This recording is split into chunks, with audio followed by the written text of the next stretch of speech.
The aroma of toasted sesame rises gently in the air.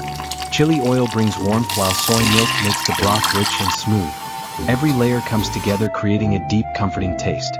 It is ready in minutes yet feels like ramen from a hidden shop. A bowl that warms the heart with the feeling of home. Let's make it together in your kitchen.